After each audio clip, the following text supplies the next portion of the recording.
Okay, hello, this is Wmpyr here to help you guys with the Heaven6 technique. So first of all, let me show you guys Heaven6 starting position like this. And we're going to go 1, 2, 3, 4, 5, 6.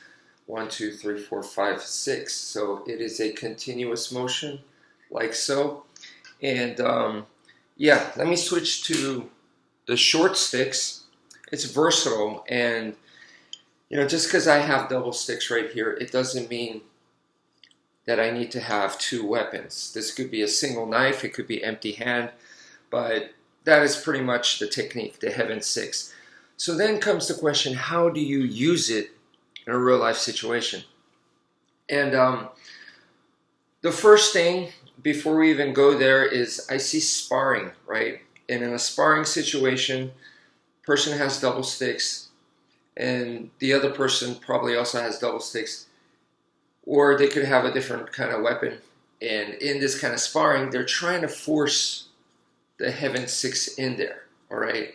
And this is a bad idea. This is not the way you use the Heaven6. So that's really the reason why I'm making this video, is to help you guys understand that that's really not what you want to be doing, is this right here.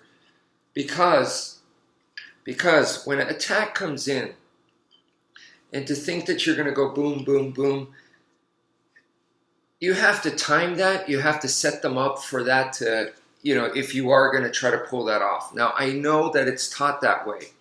So the person attacks you, whatever, they feed you the attack, and you go boom, boom, boom, right? So that's 1, 2, 3, half of the Heaven6. And then you might go 4, 5, and 6, right?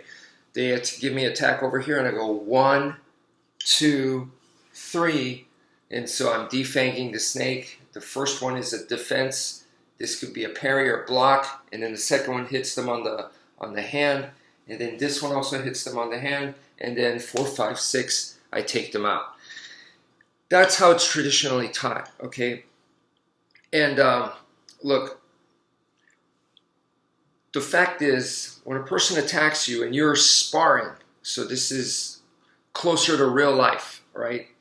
Than just the person attacks, you defend, you take turns. It's more realistic than that.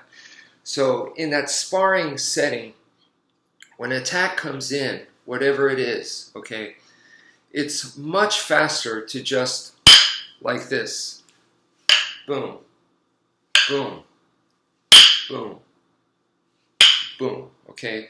So what I just covered right now is here, here, here, and here, so that's a diamond.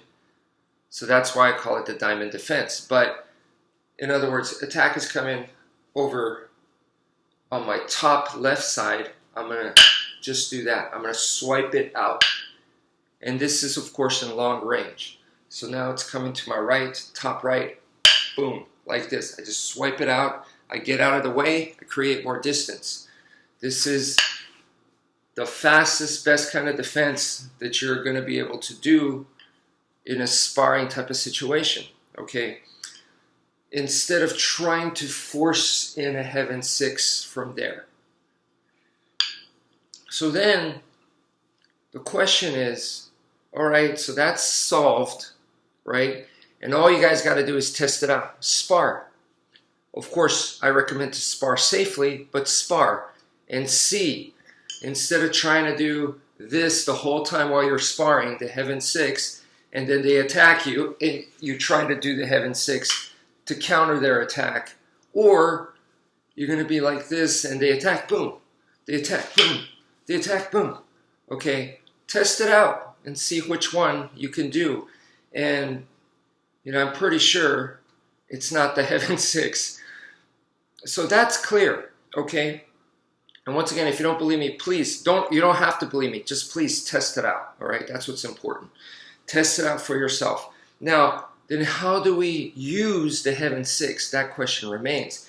And the way that I see it, right, is the Heaven6 is used, this is what I call, this is the Heaven6, this is what I call a blender. Obviously, you don't want to stick your hand in this, okay? So when does the blender come into place? The question is, when do you use the blender? So we know that the Heaven6 is a blender, right? So we identified what kind of technique it is. It's a blender. Therefore, how to use blenders. So blenders are great if you're going to charge in and you just overwhelm somebody. The problem with that is the timing of when to charge in. Because if you just charge in blindly, they could use a spear type tactic and make you run into things, you know. And they stab you and they move out of the way and you just ran into it. Okay, it doesn't matter if you do this, the spear is going to get through, you ran into it. So that's why charging, you have to charge at the right time. Okay, charging in like a battering ram, like the chain punch. Okay, in MMA they call it the blitz, right? So charging is one way to use the blender. Another that I like is more like a flail, right? So that is a defensive use. So they're trying to come in on me. They're trying to come in so they could sneak in and tackle me or grab me or, you know, come in to do some real damage to me. I use this to make it difficult. So it's like the equivalent of, you know, having a chain that I'm swinging around or a whip, okay, to make it difficult for them to come in. So those are two main usage of a blender. So I hope that helps. Okay, so if you are in a sparring situation, you shouldn't be doing Heaven6 like this, all right? What you should be doing is you should be going more into fencing type of movement, okay? So that's it for now. Thank you for viewing and take care, folks.